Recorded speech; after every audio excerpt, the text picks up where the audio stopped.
we should go back to the twins. We don't know for certain, this cat, man. We don't know for certain that Mama Stark is dead. Right. And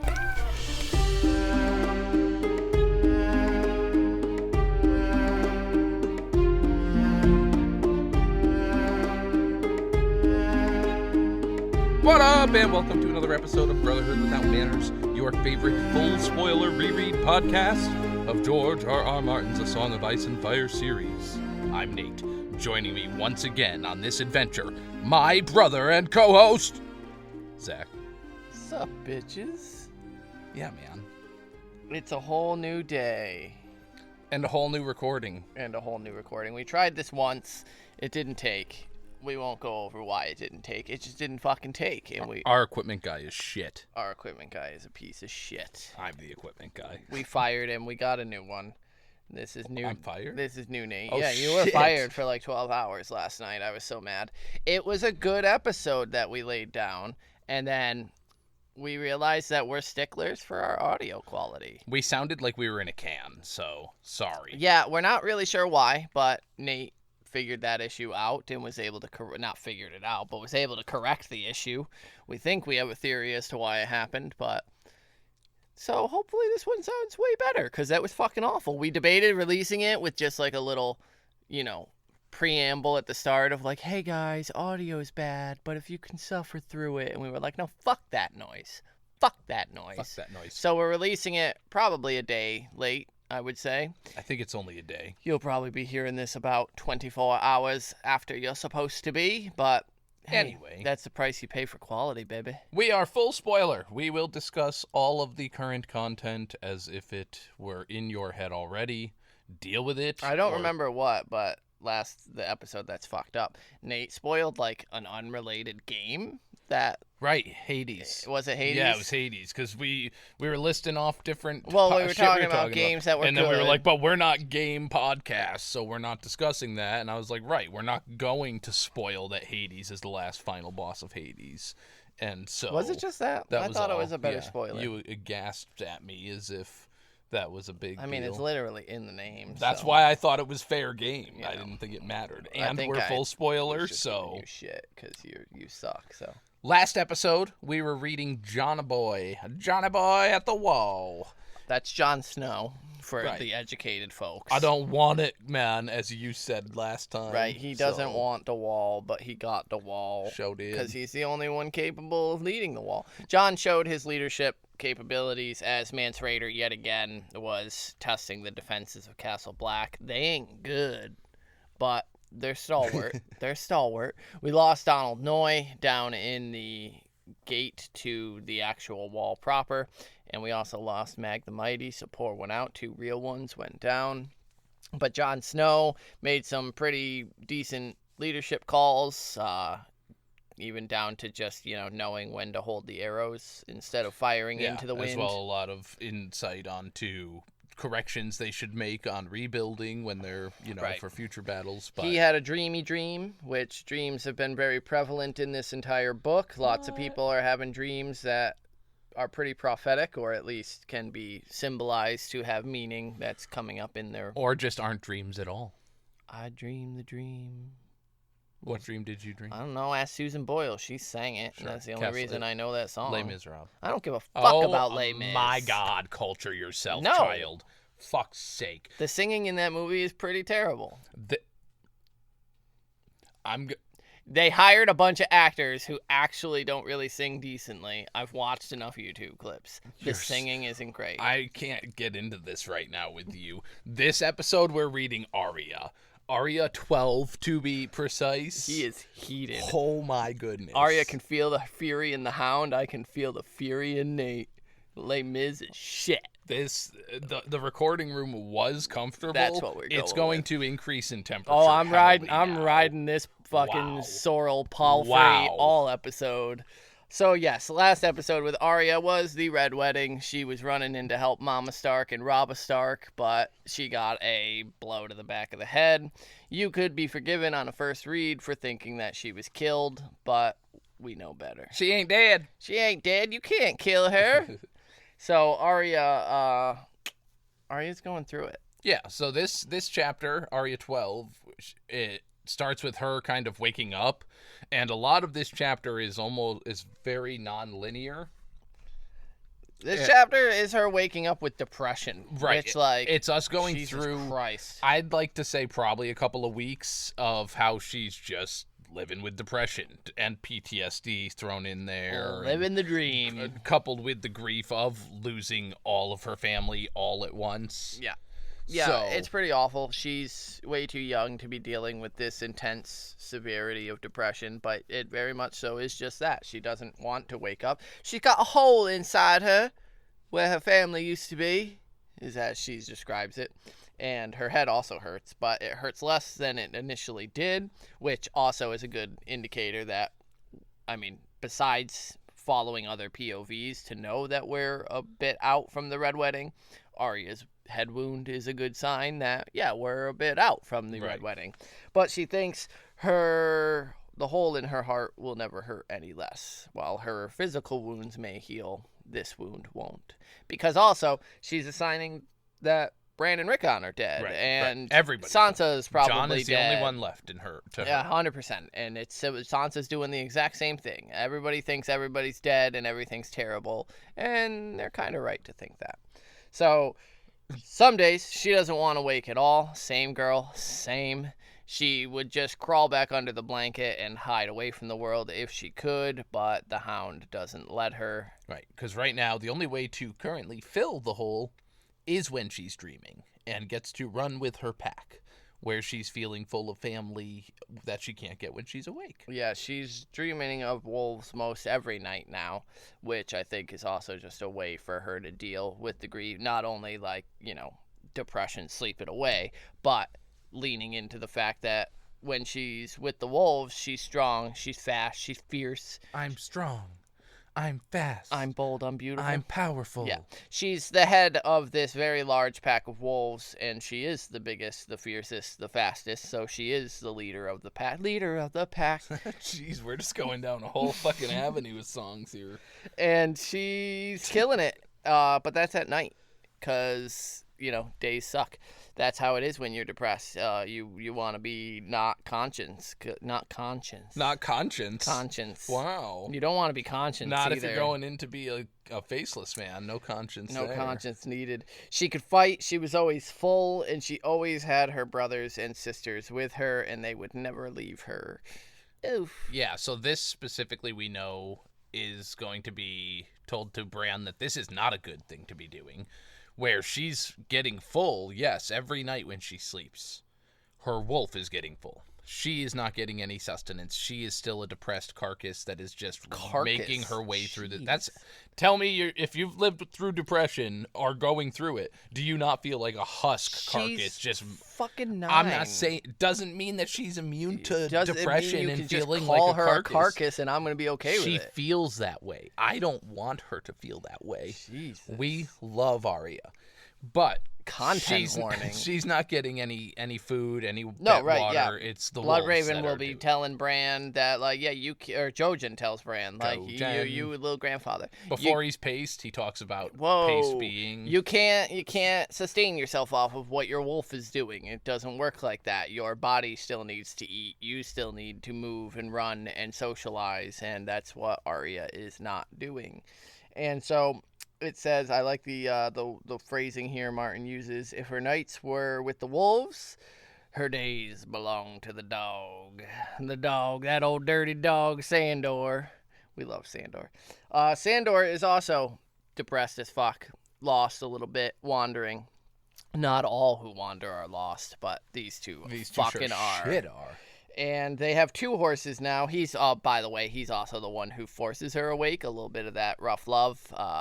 I don't think he's doing it for any, like, good reason besides he needs his companion to get up and fucking move. But yeah, I do think that he's growing more compassionate as we see this chapter progress. We'll see a little bit of that. That's later. Pop up later on. But yeah, he's the reason that she is getting up each day, because he straight up will yank the blankets off of her or pour a helm full of water onto her, which, it's rough, but it is getting the gears moving, which is sometimes what you need when you are in that depressed state, is just someone to kind of slap you upside the head and say, all right, you gotta get up now. Like, you can't just fucking lay here and be a carcass, as Nate would put it. Stiff.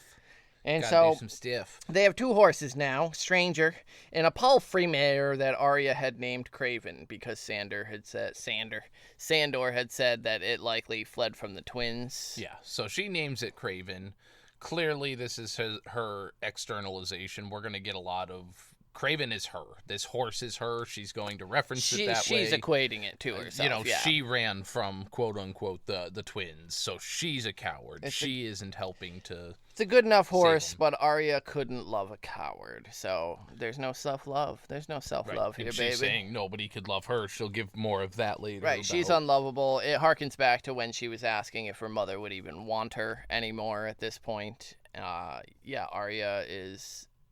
feeling like she could have done more to prevent what happened at the Red Wedding, and as we'll learn, she's not even certain as to what happened at the Red Wedding. She doesn't know for a fact. She doesn't think she knows for a fact that Mama Stark and Robb are dead. She knows for a fact. She's denying. She's in denial. She doesn't have that closure yet.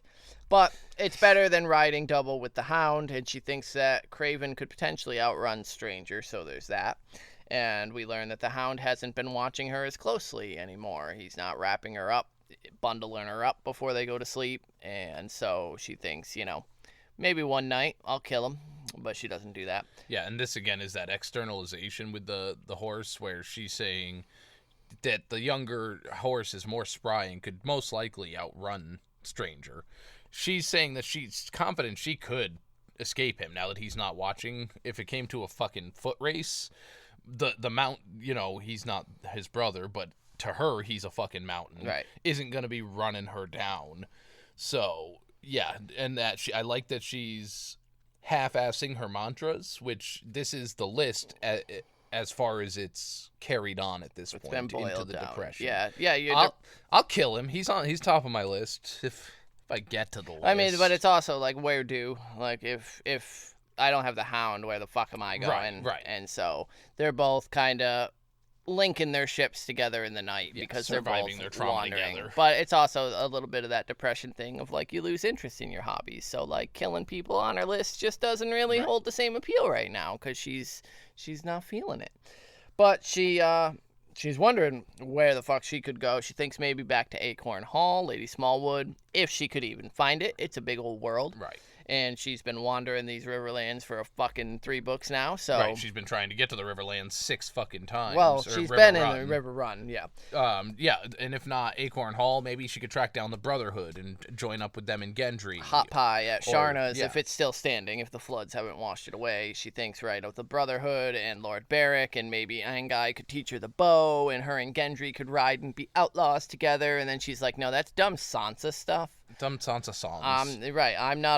Life is not a song, sweetling. She's channeling Littlefinger. And that she says they wouldn't even want me anyway. So it's again that self-hatred, not even giving them a chance to. Yeah, because they already proved that they don't want her. Right, they left the first chance they got, Gendry and Hot Pie. They were not her pack, she thinks, and so. And then I also really do like her mentioning that that's all just one of Sansa's little stupid songs, because Sansa is in the same boat as her, literally right now, heading towards the Eyrie. Towards the Eyrie with the disillusionment of these songs. Yeah, I think Sansa's a little bit further along in the game. She's kind of done her depression, sleep, and all that, and so Sansa's now a little bit more into the this world shock is and survival just filled with a bunch of assholes that are gonna lie to get what they want. Everybody's awful. And so I think Sansa's just got a little bit of a more footing. I agree. But I like Arya mentioning that it's Sansa in her songs when we know, because that's Tyrion's thinking too. Recently, as we pointed that out, of how dumb his thinking about Sansa is, that Sansa ain't buying into the songs so much anymore. Yeah. She's been cured of that ailment. But every day they rode, they were avoiding the towns and the castles, and when she would ask the Hound where they're going, he would just say, away. And quit talking about it. Fuck. She says that you should have let me run into that castle, and he's like, yeah, you're fucking right, I should have, because you just won't stop running your mouth, and maybe I'll just give you to the Silent Sisters so they can snip snip. And she's snip, like, snip. all right, like, I get being mad, but that one was just unfair. That's not fair. That was uncalled for. Low blow, like, bro. Call me a thief if you want, but I am not a liar. Got it? She's been too depressed to talk. They both have. Yeah, Neither she one hasn't of been chatting. She knows. Yeah, she's not talking. He's not talking. She says there's entire days that go by where they're not talking to each other, and then she notes that. I think that Martin does a really good, subtle job of passage of time, the truth of depression, and just losing those days where it's like, even from the Hound's standpoint, you won't stop fucking talking. That's the first words we've shared in days. Right. But it feels like all of a sudden, why won't anybody shut up? Why are you saying so much to me right now? Like, what the fuck? You're overwhelming me with this amount of noise. Stop. Yeah, she notes that she could feel the fury in him, that the Hound is going through some shit too. Some nights when they stop, he just goes buck wild with the axe, chopping down firewood and making more kindling or firewood than they could ever need for the evening. And some nights he's so tired that he just goes right to sleep without even making the fire. And those nights were the worst, which I do like that the fire for Arya... Fire's been very important this book, but for Arya now, the fire has become that little nightlight in her little depression. Yeah. It's going to sleep with the TV on type of thing. And for him, there's still a lot of I'm not starting a fire because I'm scared of that shit. Not doing that, it. And I like I'm going to just work myself into exhaustion so that I can fucking collapse into a passed out heap, and falling asleep isn't hard for me. So they're both dealing with this shit, their own shit, in their own ways. And so we also jump past when she said that she wishes she had let him run into the Red Wedding.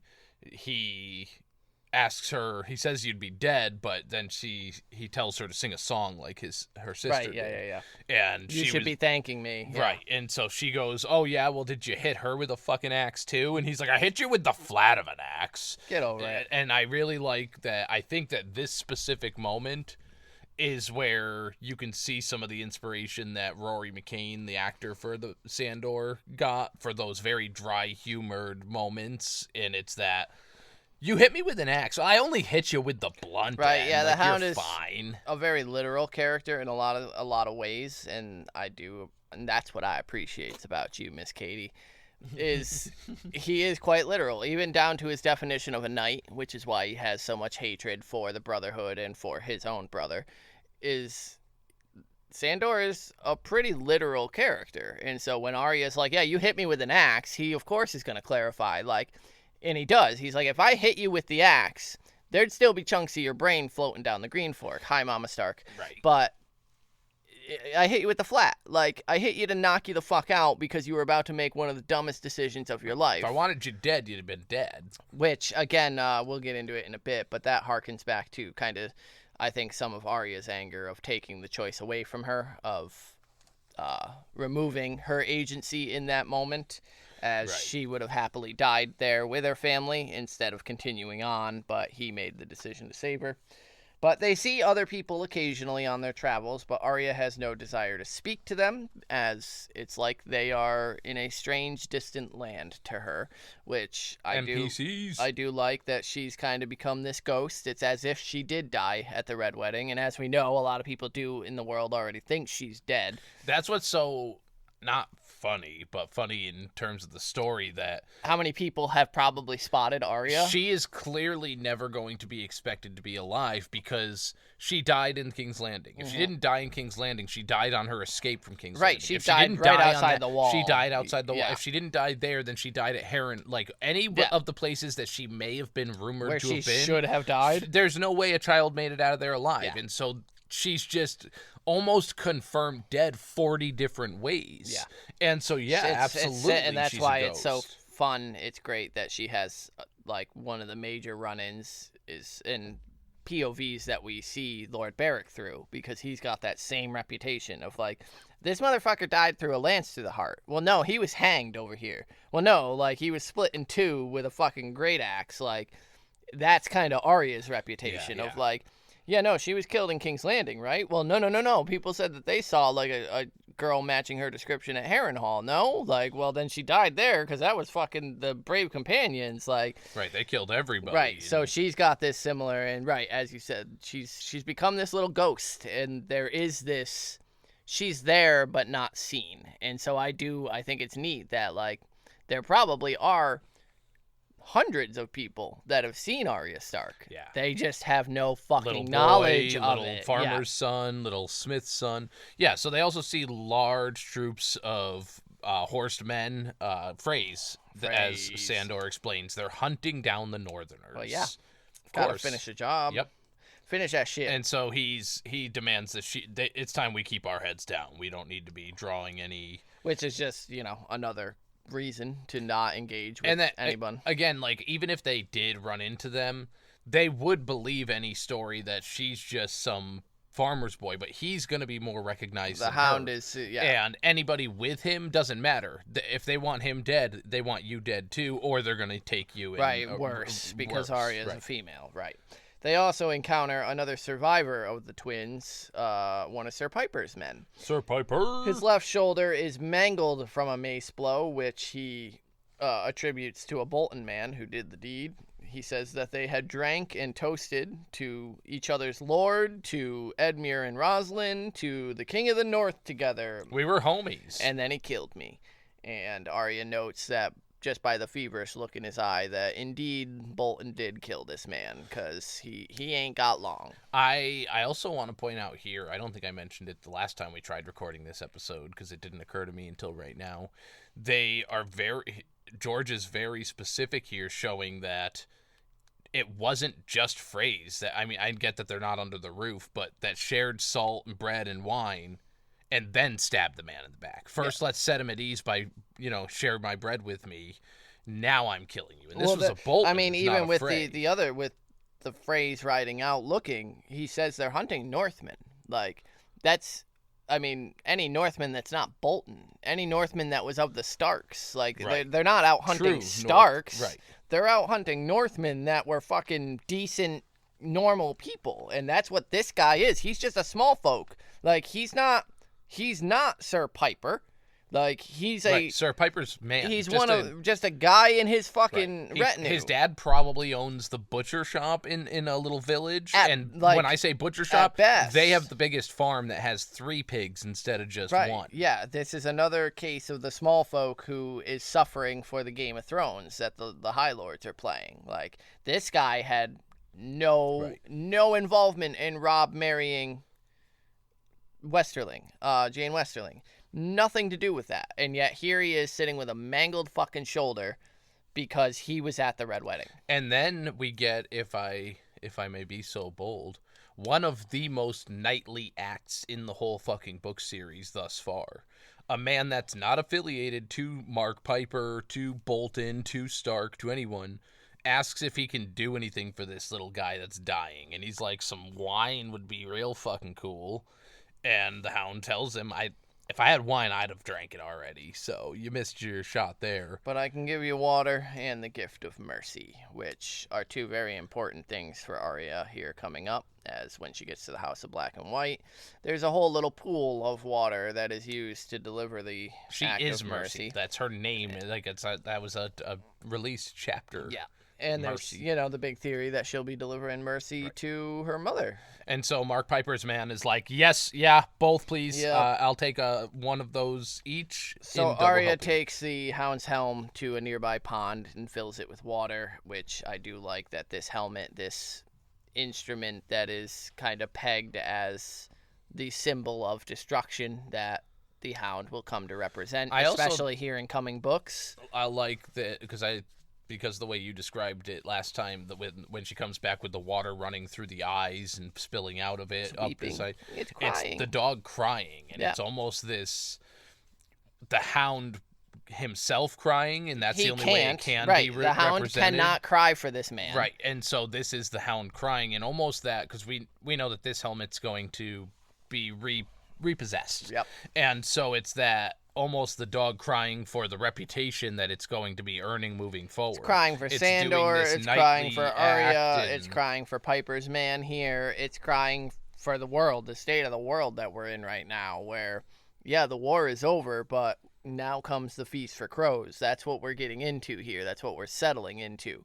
Arya is a displaced child soldier. Like, there's no place for her, and Right. she's realizing that. The Hound is a displaced fucking broken man, Mercenary, from yeah. a child. He's a child soldier as well, who is fucking completely broken before the events of this, but more so now. He just told the king to go fuck himself, so now he really has no place to go.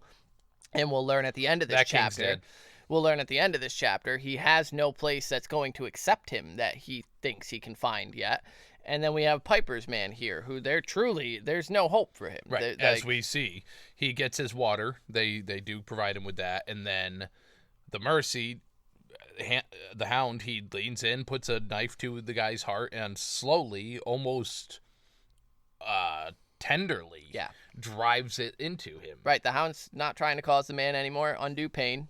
He uses his body weight to lean into the knife to get it through the surcoat and the chainmail, and pierces the heart and then kills the guy almost immediately, and tells Arya that's where the heart is. That's how you kill a man. And Lami's here in the booth, everybody. Oh, Nate has a cat? Nate has a cat. Sorry. Yeah, right. As I'm just yelling at Lami. And its name is Lami. What the fuck's a Lami? Yeah, so you might hear a little meow, and that's Lami yelling at us. He's a vocal little shit, He but does like to talk. he's a good kid, and we like him. He's a little doofy, but He's done the name Lami justice. he absolutely wears the name Lami well. And so they rob him, because Arya's like, hey, should we bury him? And the Hound's like, no, leave him for the wolves and the dogs, which we literally get a dream of that here shortly, Right. of the wolves and dogs and eating that, at corpses. this point, this is barely robbing. And he says, but we'll rob him. And again, right, this is survival. This man has no need of these items anymore. And honestly, I think if he wasn't in a fevered, pain-addled state, he would even say, take my boots. Like, I've got some coin. Absolutely. Take my shit. Thanks for the mercy. I don't need them. Yeah. It's that. This is almost the, in the 1700s, stuff like that, the coroners used to get paid by what they find on the body when they're doing that. It's almost this is their mercy fee. This is your reward for being decent and putting him out of his misery. So Arya gets a dagger and a helm. She takes the helm. It's a little bit too big for her, but it'll do. And the Hound takes the coins. The boots are too small for the Hound, too big for Arya. And the Hound thinks he must have had a horse at some point, but the thing's probably run off. Another craven out there in the world. Right. And so they leave him. Yeah, and at this point, they've now, according to the Hound's response, I keep wanting to say Sandor and then Hound, and so it keeps coming out as like Sound or Houndor. Right now, he's still the Hound. That's what I've been trying to go with. Is like there's a very this chapter intentional specifically is very muddied. This is the one I think where this is his Jamie. Yeah, exactly. This is his I dreamed of you. And so. Is that Lami? Yeah. That's tripping me out. No, I'm not taking it out. Oh. You little shit. Stop clanking and whatnot you're doing. Anyways, that scared the hell out of me, and then I heard a knocking. It was the fucking cat. I'm about to deliver some mercy of my own here in a minute. Let me tell y'all. Don't fuck with the cat. He will turn it on you. So Arya, once again, Arya asks where they're going, and this time the Hound does tell her, the only place left the only family you got left, you little bitch. Taking you to see your Aunt Lysa in the Eyrie. And she's like, who? Fucking Lami, man. He's as loud as he could possibly be. She's like, I don't even know Lysa. Yeah. Like, what are you talking about? But yeah, because Martin at this point kind of gives us the narrator's scope of, by the time they reach the foothills of the Mountain of the Moon, Arya is able to see the stars clearly. So the weather has changed. It's no longer this dreary, overcast, rainy, terrible, moody weather. The weather has cleared. There may be hope for getting elsewhere, happy feelings again. But yeah, she doesn't know. Lysa doesn't know her. She doesn't know Lysa. Right. As well as the Blackfish. Same thing with her. the Blackfish. So this kind of pushes Arya to say, we should go back to the twins. We don't know for certain. This cat, man. We don't know for certain that Mama Stark is dead. Right. And there's a chance that we could. All right. Yeah. Take 2 seconds and let him out.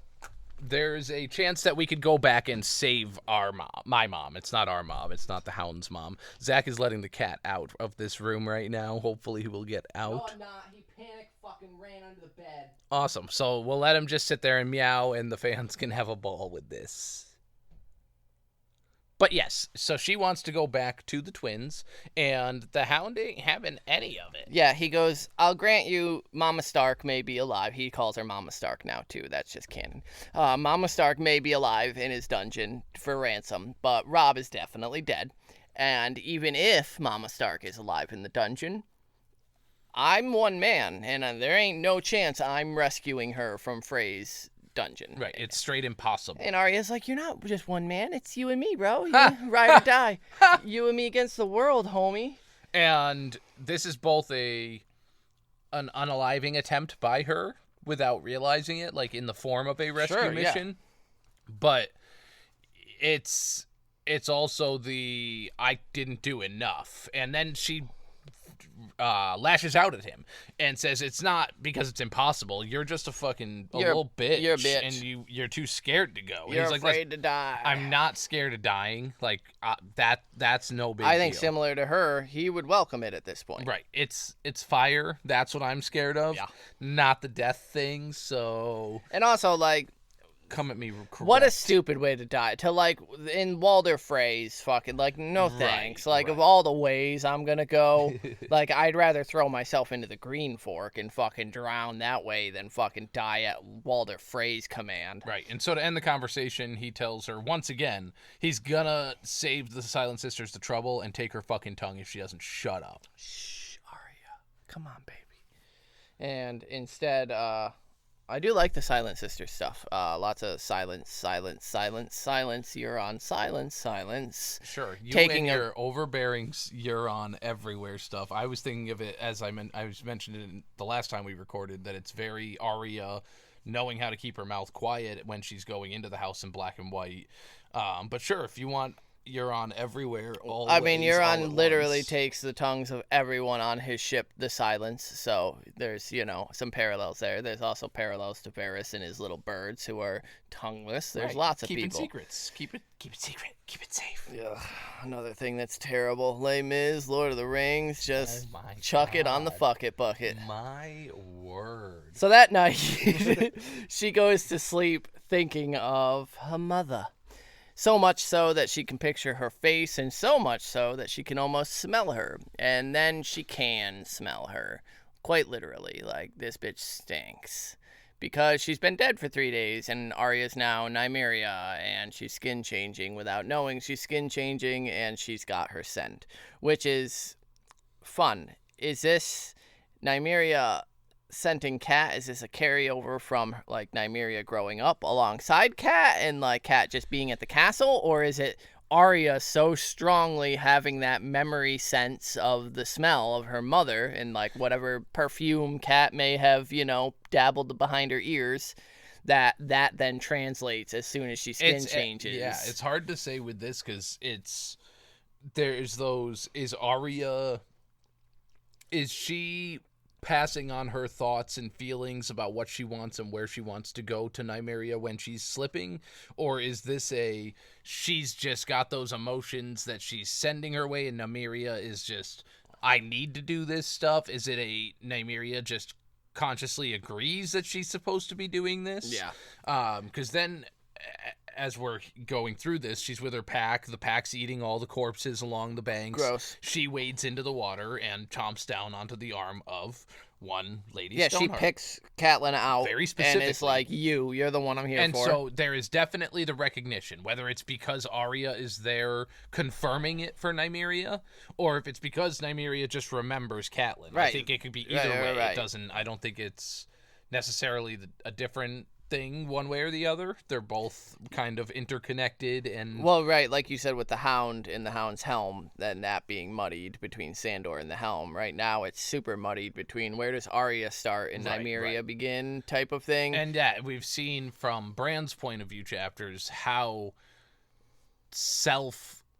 talking, how Bran will reference himself as Summer throughout the whole ordeals of these. It's just interesting because skin this need to pull Catelyn out overrides Nymeria's need to feast with her pack. Like the rest of them are eating. She even thinks about like, ooh, the crow's got warm blood. Like I could get me a chomp of that, but she's like, nope. And on top of that, she refuses to allow any to harm. Right, one of her brothers comes up and is like, hoo hoo hoo, and she's like, no, fuck you, buddy. And so this is where things get fun. Is this going to be, because now she brings Cat's body to the shoreline and then immediately leaves it because they hear some riders coming upon them. They get chased off. Right, and so we know based off of the color of the banners that are waving. Cloaks. This is cloaks, that these are the Brotherhood Without Banners. Yeah, it's Beric about to deliver the kiss. We're Manners. We're Manners. They're banners. That's why I got the banners from. Yes, this is the birth of Stoneheart. Yeah. So we know that they were led here in a way by Rolor and the will of the flame. Is Nymeria driven here by some kind of the old gods? Well, yeah, right. Nymeria being here because there's all sorts of Cat out of the fucking river. There's all sorts of weird little pins because it's Arya has been it feels like being led to this throughout the whole chapter. The Hound mentioning her little bits of brain floating down the Green Fork is obviously an allusion to her mother doing that exact same thing at that exact moment. That all of these, and then Arya this specific day, going to bed, sleeping, thinking so hard about Mama Stark that she fucking skin changes into Nymeria, who just so happens to be on the bank of the Green Fork at the time that Cat's making her fucking little floaty way on down like a fucking flotilla that Nymeria just so happens to be there to catch her. And then here comes the one person that we know of so far in the story capable of resurrecting a fucking corpse also happens to coincide at this three-way meeting of corpse, wolf, and then Rolor's fireman. And so what the fuck? Because as far as we know, it's the old gods with Nymeria and Arya and Rolor. And so either these two gods are working together to get Lady Stoneheart a moving and a pumping again, or it's one god and we're misinterpreting it. All gods are one, which Arya represents, the faceless, the many-faced god. It's all one. It don't matter who the fuck you're worshiping the same god. All of these events are aligned by the one true god, the faceless god. Right. The old gods and Rolor are the same, and they're the ones plucking the strings to make sure that their dire wolf skin changer duo is here, and the fucking dude who's been raised from the dead 8 times already, and his little priestly guy who, happened to come up on this spot where this wolf, dire wolf, happens to have dragged this woman out. In a time where we're told constantly through this chapter how dangerous it is to be on the road, to be unaffiliated with any house or station of the crown, the Brotherhood Without Banners is one of the most hunted, most recognizable, most wanted fucking group right now. So it is super dangerous for them to be out gallivanting, yet here they are. Right outside the fucking twins. Right outside the twins, fucking right at the same time Nymeria, literally seconds after Nymeria pulls this corpse from the water. Like, the convergence of events here is wild, and so love it. You gotta believe that it's one influence of a single god, because the only other explanation is that Rolor and the old gods are in cahoots and are working together. Yeah, let us get this. We got a leader for you over here. Just have your men meet us here. We'll rendezvous there, and then we'll go from... I'll have my dire wolf skin changer just fishnet her out. We got this. Perfect. We'll see you there. And then the other question is, to what end? Why is Lady Stoneheart needed to be resurrected? What is the significance of that? To place Jon in power of Winterfell. To place that is just that's my personal belief, is for Robb's wishes to be carried out, for Jon Snow to be named a true Stark. Everybody else was dead that was in that meeting that learned that there's a couple more months who could be alive still, but I believe they're with Howland currently. And I do think that Lady Stoneheart is one of those, and for the growth of her daughter, the person whose POV we get the resurrection. Yeah. Like, this is the only... closest to the Right, the resurrection. closest to. We know that this happens the same night. We just don't get to see it. And then in the epilogue, we'll be checking in as Stoneheart's already kind of been doing some mischief managed. So, like, this is as close to the actual resurrection scene as we get to see. And so I do think Arya and Stoneheart are intrinsically tied together. It just doesn't make sense any other way, I don't think, with the introduction being in this POV. Yeah, I mean, with the paths crossing, especially because Arya was there when she was killed, then got pulled away, then being there for the rebirth. I'm very curious if, when she's brought back, like, if Stoneheart's like, oh, Lem, was it you who, fished me out? And he's like, oh, no, my lady, it was this big she-bitch of a wolf. I'm going to be this very... massive, terrifying beast. Looking very specifically during that epilogue to see if she has any bite marks on her arm. Because I've never looked into it, but she grabbed her by the arm. I have to believe Stoneheart, Catelyn would recognize a dire wolf through description. Sure. And so, like, if Lem's like, yeah, no, it was a wolf who dragged you out. Like, sure, them in discussion, I mean, for our... No, 100%. That won't be, they won't be like, oh, so this is what we talked about when, like, that's not... It's just not going to come up for us. So it'll be those little subtle things of, like, does she still have tears? Well, on her I arm? just think it would be really cool if when, like, Arya sees her again, Cat just, like, kind of gives her the wink and is like, oh, so it was you who pulled me out, with Nymeria, and just being that, like, yeah, she's aware. She's aware that there's machinations at work bigger than them all. But So... Arya wakes up, as does Sandor. Sandor with the intent to go and keep Arya wakes up first, which I think thanks is... for interrupting me. I'm gonna. No, he's a fucking asshole, and I'm done with this. I'm so done with it. Control your cat. God. Yeah, Sandor goes to wake her up, as he has been doing every morning, and finds that she's already been up, cleared the camp, washed the horses, fucking tied her shoes, I think polished his you're boots. just extrapolating some Well, shit. yeah, I had to make sure I kept going because I didn't know when I was going to get interrupted again this time. So yeah, she's all good. Not all good. I don't know. Maybe you're right, and I misread, but in my way of picturing it, it was the Hound wakes up and there's little Arya just kind of grilling him, in that, like, she could have killed him. She could have killed him 1,000 times over this morning. And he wakes up and finds her just kind of, hey, I don't think she did all the, the cleaning and the well, all it did that say stuff. that she had done stuff around the camp before. But I just like that's the new kind of power dynamic that's revealed here, is that, like, she absolutely could have killed him. She's thought about it many times. She thinks about how his axe, it's pretty heavy, but she thinks she could swing it. But here she is now with confirmation that Lady Stoneheart, that Mama Stark is dead. And it's that kind of like, well, there's truly nowhere else for me to go. So if I kill this guy, then I'm up Schitt's Creek real far. Yeah, because as you know, I think that this was the most compassionate we've seen Sandor in this moment. Whether, he wakes up to find her staring there, either way, the camp's had shit done. It's clear that she's been up for a few hours already, that he did not get up before her.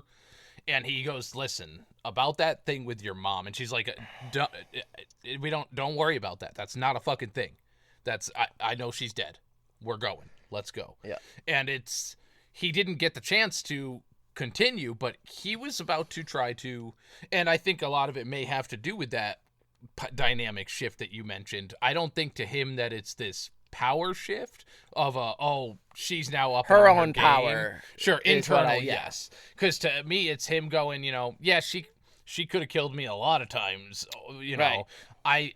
Kill me. I'm not, we learned he's not scared of death. They're both either there. one. They both please kill me. Yeah, just fucking kill me. Just end it. Do you want to go and charge the front gates of the twins then? So it's this. They're doing John's I don't want it, but about their life. Yeah, and so this is the first time where he's like, listen, I fucking get it. Like, it's your mom. I'm sorry. He looked like to me, I do think he was getting ready to apologize for not being able to go and explain truthfully why. Right. Like, we wouldn't make it 2 feet beyond the fucking portcullis before we were riddled full of arrows. Right. Like, yeah, I agree that he 100% was about to break it down because shut the fuck up, she's 11, but she's actually 9. And, like, you need to explain it to a child, and he's been this gruff dickhead. But yeah, she says, I know she's dead. I saw it in a dream. And he gives her a long look and then just kind of nods his acceptance, which... Yeah, because I think that's him deciding if he's believing that she saw it in a dream and does believe this, or if she's just telling him some bullshit. Pacifying him. But also, that's something he would expect to hear from Sansa. I heard it in a song, so I know it must be true. I saw it in a dream, but this isn't a nice, happy dream. I saw her die in my dream, and also he can see the truth in her eyes that she did see this in a dream that was clearly not just a dream to her. This is like when he sees something in the fire for the first, like truly sees it. It's that, oh shit. She actually, even if she did or not, she believes. He doesn't see anything in the fire. I'm aware. I'm saying when he actually does, it'll be that he's seeing We don't know if he will. That's a showism. If he does, whatever. He's scared of the fire. I personally have always felt before Dan and David fucking screwed up their show that he was going to have an encounter with the flames, hear something, see something, just because of the dichotomy he has with fire itself. And so whether or not he does, if he should someday, this is the response I'd expect that he'd have is he believes it so truthfully. She saw this dream. It doesn't matter to whoever, whether it's true or not, whether they believe that she saw it. He sees that she believes she saw the truth in the dream. And so it's similar to like Stannis, when he finally thinks he sees something in the fire. He goes, oh shit, I actually saw something in the fire, so now my mind has been changed to this point. And so looking into somebody who's seen that fucking miracle or prophecy, omen, whatever it is, he can see the truth from Arya's eyes. Oh shit, she actually did see something that's changed her mind. She now knows her mom's dead. Whatever it was that caused it. There's a hardness to her that like, oh yeah, all right, she's not over it, but she is now no longer wanting to rush into the twins to save a corpse that isn't there. And so they come upon a village, and they stay a little while, especially after the elder tells them that, heading to the Bloody Gate is a no-go, because the clans of the Mountains of the Moon, they're well armed now, thanks to some Lannister pricks who gave them steel.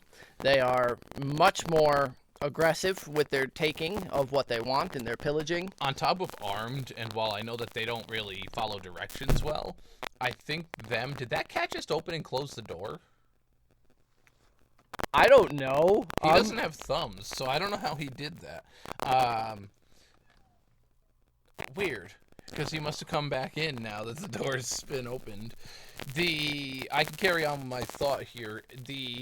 The fact that the Lannisters armed them, they also fought under the Lannister armies. And while they didn't necessarily follow directions more so than, hey, go here and beat shit, I almost feel like they did learn some teamwork, strategies, different methods to handle the things that they were dealing with.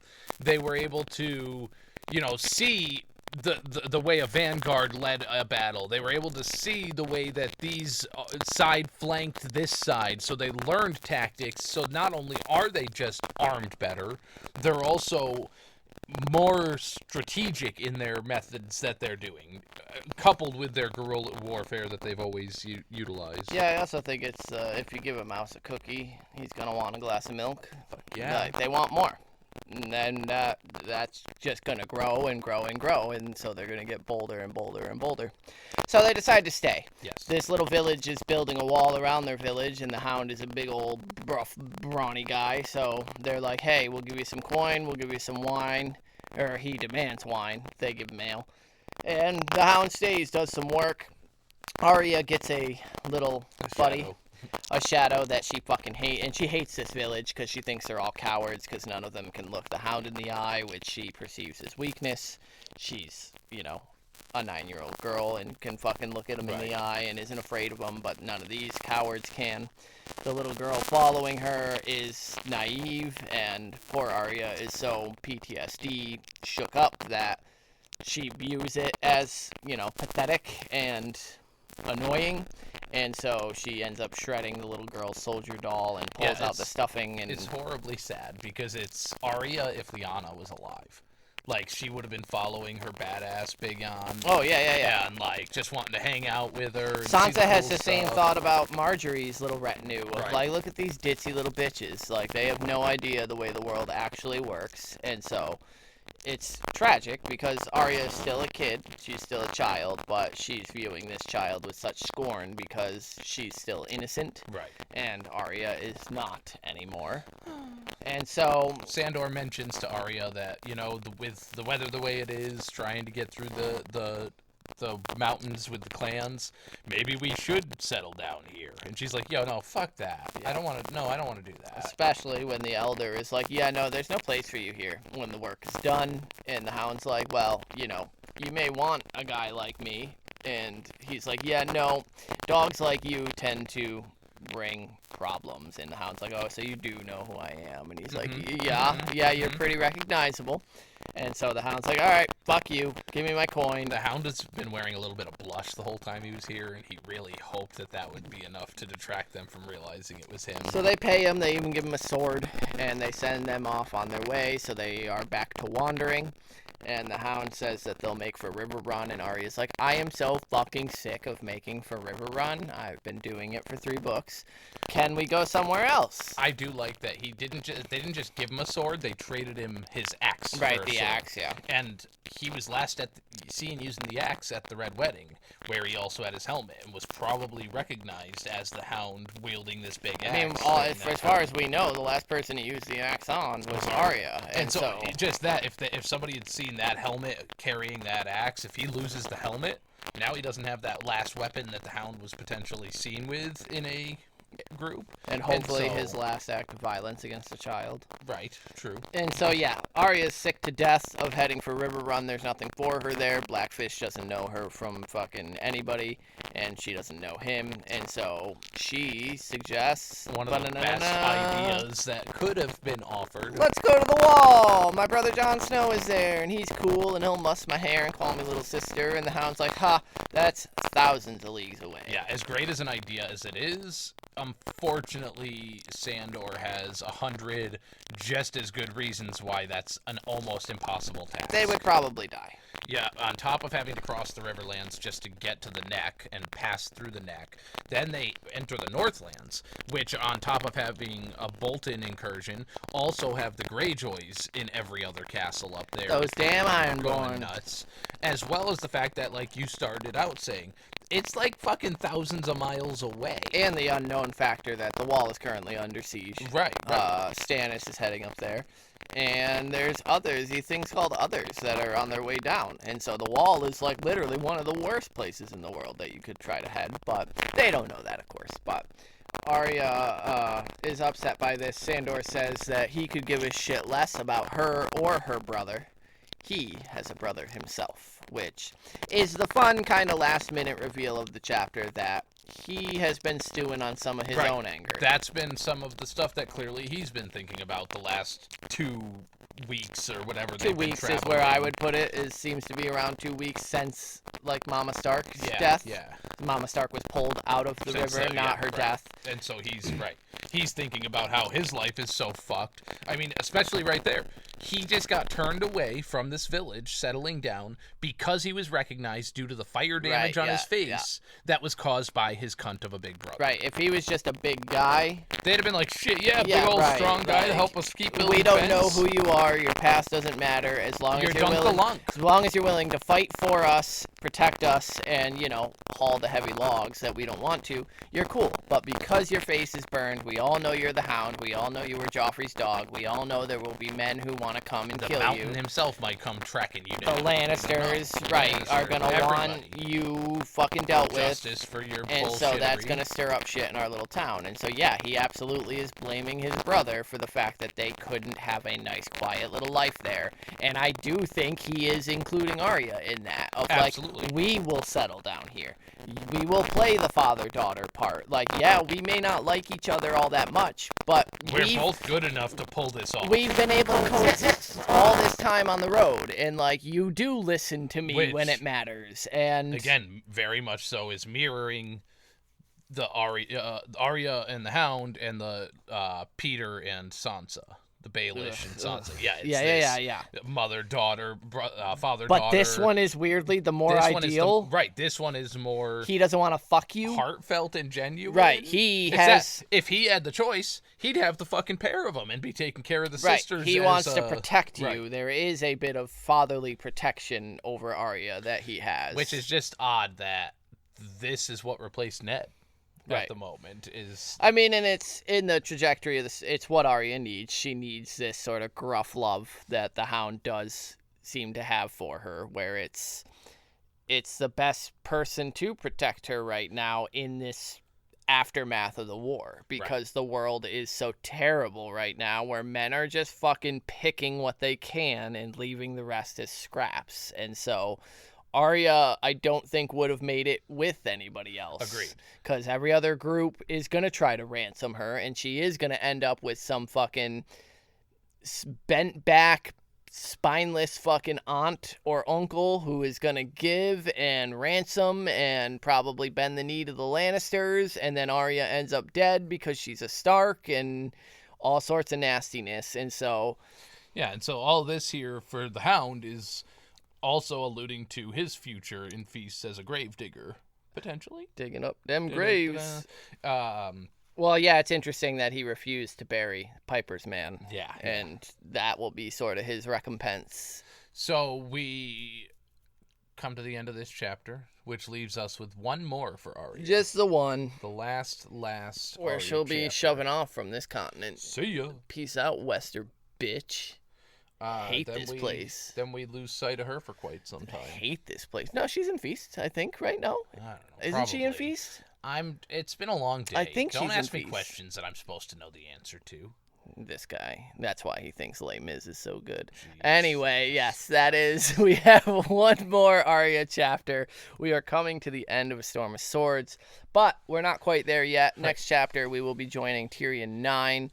Tyrion, who is in a cell, will be trying to draw some witnesses for the upcoming trial of his crime of killing his nephew. Where he's going to recruit a mitochondria. That's the powerhouse of the cell. That's who's going to fight. Why don't you give our socials so we can end this? So if you nonsense. would like to send an email and tell Zach how wrong he is about Les Miserables, then you could do that at withoutmannersbrotherhood@gmail.com. We have social accounts. We don't really look at them unless you guys are specifically saying stuff on them, and even then that's... I won't read those few and far emails, between. by the way. Comments on YouTube are great. Spotify as well does comments nowadays. So like, subscribe, comment, share everything. Not about you. I mean, share our episodes. I don't want to know everything about you guys. That's a lot. Dox yourselves. You don't have to do that. Well, that's what you just said. Share everything. So my God. I want Social Security. I want bank pins. I want ATM statements. Like, give me it all. All right. We'll send that to Zach's private stuff. And nothing about Les Mis, because fuck that shit. I ain't going to read it. Good golly, Miss Molly. He's such an angry person. Just like I didn't watch it. I ain't gonna read them. Les Mis was terrible. You're an awful person, and so we're gonna end this episode with apparently Zach thinking Les Mis is terrible. Awful. Vala de Harris.